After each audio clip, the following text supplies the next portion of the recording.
She came to the date with only $4 and a trembling heart, unaware that the man watching her from the next table was about to change her entire destiny. Stay till the end. The twist will leave you breathless. Don't forget to subscribe to this channel for more heart-shaking emotional tales that touch your soul. Dizzy. Rain drizzled down the glass walls of Café Étoile, the kind of elegant place where laughter had an accent of wealth, and waiters walked like whispers in suits worth more than a month's rent. Yet, in a corner booth, sat Lena Morales, her trembling fingers clutching a worn wallet containing exactly $4, and a heart that had never dared to want more than survival. The daughter of a maid who worked double shifts cleaning marble floors in the same elite neighborhood where others lived their dreams, Lena had grown up invisible, watching her mother serve people who never remembered her name. Tonight was supposed to be her small rebellion against fate, a blind date set up by her best friend Mia, who had sworn, "He's simple, kind, not rich, I promise. Just someone who wants to meet a real person." But as Lena stared at the menu where even a coffee cost twice what she could afford, she felt her throat tighten with shame. Across the room, at another table near the window, Adrian Vale, the sharply dressed son of the billionaire hotel magnate Henry Vale, watched her curiously over the rim of his espresso. He had come there to escape his board meeting, sick of fake smiles and corporate greed, and instead found himself drawn to the quiet panic of a girl who looked like she didn't belong in the gold-lit room. Her eyes were wide, kind, uncertain, eyes that didn't chase status but revealed a kind of raw courage he hadn't seen before. Adrian didn't know why, but something in her reminded him of his late mother, who used to whisper, "Never ignore pain when it sits quietly, it's the strongest kind." When Lena's date finally arrived, a slick-haired man in an expensive jacket named Ethan Price, her heart lifted for a second, only to fall when he immediately looked her up and down and frowned. "You're Lena. From the pictures, you looked taller," he muttered, sliding into the booth. She smiled nervously, pretending not to notice the disapproval in his tone. They ordered drinks. He, a $12 latte, she, just water. When he asked why she didn't order food, she lied, "I already ate," though her stomach had been empty since morning. Adrian, from across the cafe, caught that lie in her tone. He couldn't explain it, but his chest tightened.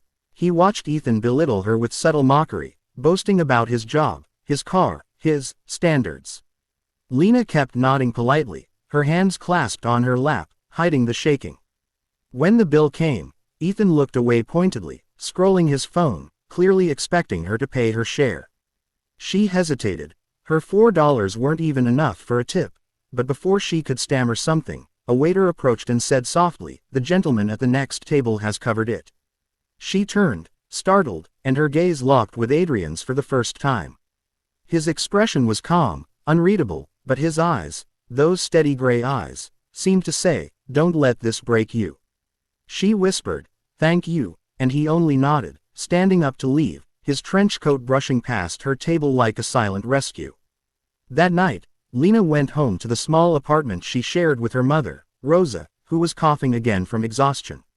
Rosa noticed her daughter's red eyes and smiled weakly. "Another bad date?" she asked, gently stroking her hair. Lena nodded, but said, "It's okay, Mama. I think someone kind was watching over me today." Neither knew that Adrian had taken her forgotten scarf from the cafe, a simple thing left on the chair, and kept it as an unexplainable reminder of the girl with trembling courage. Days turned into weeks. Lena continued working 2 part-time jobs, at a bookstore and at a floral shop, while secretly applying for scholarships she knew she'd never get. One evening, while delivering flowers to a charity event at the Vale Tower, she froze when she saw him again. Adrian Vale, standing on the stage giving a speech about opportunity, kindness, and rebuilding trust in humanity. He didn't notice her among the crowd, but she couldn't stop looking at him, the calm power in his voice, the sadness behind his smile. When she turned to leave, she accidentally dropped the vase she was carrying, the crash echoing through the hall. Everyone stared. She apologized profusely, expecting to be yelled at. But Adrian stepped down from the stage, walked toward her, and said, "Accidents happen. Are you all right?" His tone was so sincere that she almost forgot to breathe. Security was about to remove her, but Adrian stopped them. "She's with me." Those words felt like sunlight breaking through her entire life of shadows. After that night, Fate began weaving them together in strange ways. Adrian kept finding reasons to visit the bookstore or the flower shop. Sometimes he'd buy books he didn't need, sometimes flowers for events that didn't exist. Slowly, conversations began. About art, about dreams, about loneliness. He learned how she cared for her mother, how she'd given up college offers to help pay rent, and how she'd never stopped believing that kindness could change things. She learned he had scars too, his mother's death in a car crash that the media called an accident, but he suspected was tied to a corporate rival of his father. There was something broken in him too, something that her presence began to heal. But the closer they grew, the more the world around them whispered. Gossip spread that the maid's daughter was trying to trap a billionaire's son.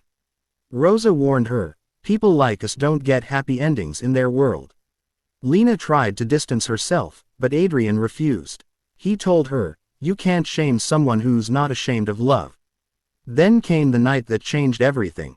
Adrian's father, Henry Vale, announced his engagement to a powerful investor, Cynthia Drake, whose daughter, Isabella, was expected to marry Adrian to merge the companies. When Adrian publicly refused, the board turned against him. Rumors were planted. Stories that Lena was a gold digger, that she'd leaked company secrets.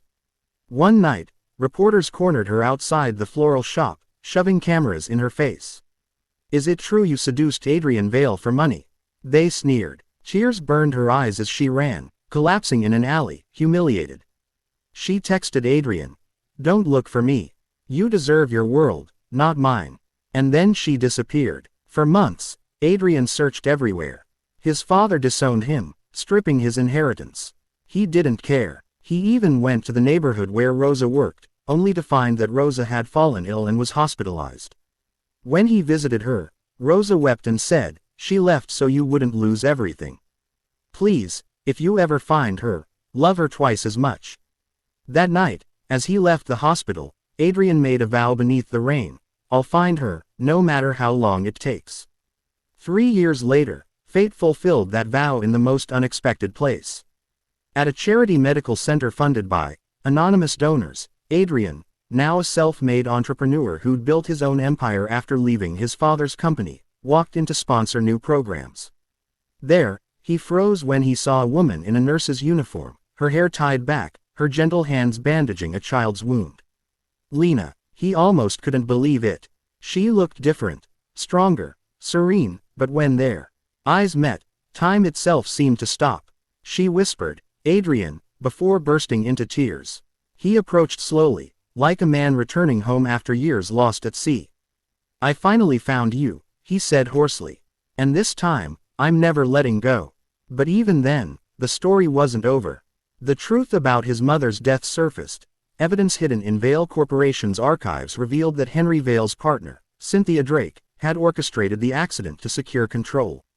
When Adrian confronted his father, Henry broke down, confessing he'd known but stayed silent to protect the company. The revelation shattered everything. In a televised press conference, Adrian exposed the truth, cleared Lena's name, and handed his company shares to charity, saying, love is the only wealth worth keeping. The world erupted. Some called him foolish, others called him brave, but Lena only saw the man who'd once paid her cafe bill when she couldn't, who saw her dignity when no one else did. Months later, as Rosa recovered in the countryside home Adrian bought for her, the sun dipped below golden fields. Adrian knelt before Lena, holding a small velvet box. I fell for you the moment you lied about already eating, he said, smiling through tears. Because even when you were hungry, you chose pride over pity. You taught me that love isn't measured by wealth, but by sacrifice. Lena's tears fell freely as she whispered yes. In that moment, the world finally felt fair. Years later, their story became a quiet legend in the city, a tale whispered by waiters and florists alike. They said that once, in a cafe where a poor girl had only $4, a billionaire's son found something priceless. And if you ever walked into Café Étoile, you could still see a framed photo on the wall. 2 people laughing under the rain, holding hands like destiny had waited just for them. Because sometimes, miracles don't come with thunder. Sometimes, they come softly, with a kind stranger watching from the next table.